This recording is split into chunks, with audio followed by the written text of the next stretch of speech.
السلام علیکم ورحمۃ اللہ وبرکاتہ۔ نحمدہ و نصلی علی رسولہ الکریم، اما بعد، اعوذ باللہ من الشیطان الرجیم، بسم اللہ الرحمن الرحیم۔ آج کا مضمون ہے حضرت عمر رضی اللہ تعالیٰ عنہ کا مسلمان ہونا۔ خطاب کے بیٹے عمر رضی اللہ تعالیٰ عنہ قریش کے ایک خاندان کے نوجوان تھے۔ مزاج میں سختی تھی، جو بات کرتے تھے سختی سے کرتے تھے۔ یہ بھی اس وقت اسلام کے بڑے دشمن تھے، مسلمانوں کو چھیڑنا اور ستایا کرتے تھے۔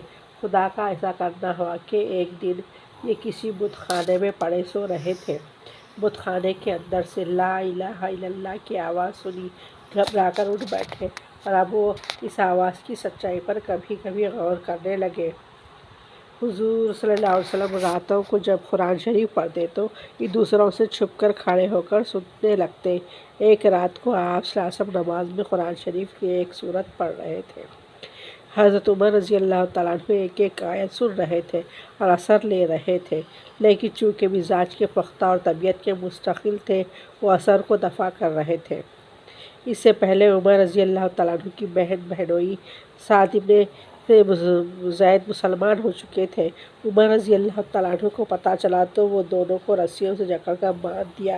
مشہور یہ ہے کہ ایک دفعہ عمر رضی اللہ تعالیٰ عنہ کے دل میں آیا کہ چل کر محمد رسول اللہ صلی اللہ علیہ وسلم کا ہی سر قلم کر دوں، نعوذ باللہ کر دوں، روز کا جھگڑا ختم ہو جائے۔ یہ ارادہ کر کے وہ تلوار لے کر گھر سے نکلے۔ راہ میں ایک مسلمان سے ان کی ملاقات ہوئی۔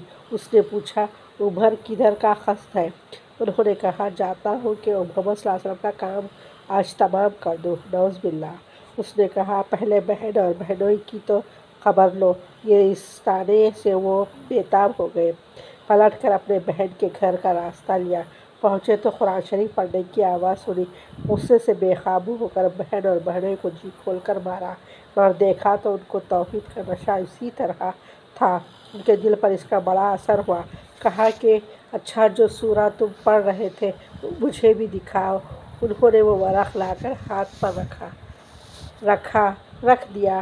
عمر رضی اللہ تعالیٰ عنہ جیسے جیسے اس کو پڑھتے جاتے تھے ان کا دل کانپ جاتا تھا۔ آخر چلا اٹھے، لا الہ الا اللہ محمد رسول اللہ۔ یہ وہ زمانہ تھا جب آپ صلی اللہ علیہ وسلم علقم کے گھر میں تھے۔ حضرت عمر رضی اللہ تعالیٰ سیدھے وہاں پہنچے، کواڑ بند تھے۔ آواز دی، جو مسلمان وہاں تھے حضرت عمر رضی اللہ تعالیٰ عنہ کو تلوار لیے دیکھ کر ڈرے۔ حضرت حمزہ رضی اللہ تعالیٰ عنہ نے کہا، آنے دو، اگر وہ خلوص کے ساتھ آیا تو بہتر ہے، ورنہ اسی کی تلوار سے اس کا سر قلم کر دیا جائے گا۔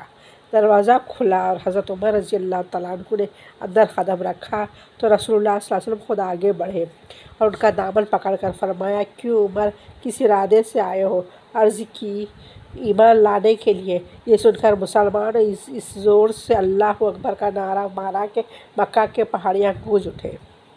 کافروں کو جب حضرت عمر رضی اللہ تعالیٰ عنہ کے مسلمان ہونے کا حال معلوم ہوا تو انہوں نے سب طرف سے حضرت عمر رضی اللہ تعالیٰ عنہ کے مکان پر نرغہ کیا، لیکن خاص عاص بن وائل کے سمجھانے سے وہ واپس چلے گئے۔ حضرت عمر رضی اللہ تعالیٰ عنہ مسلمان ہوئے تو مسلمانوں کی ہمت بڑھ گئی۔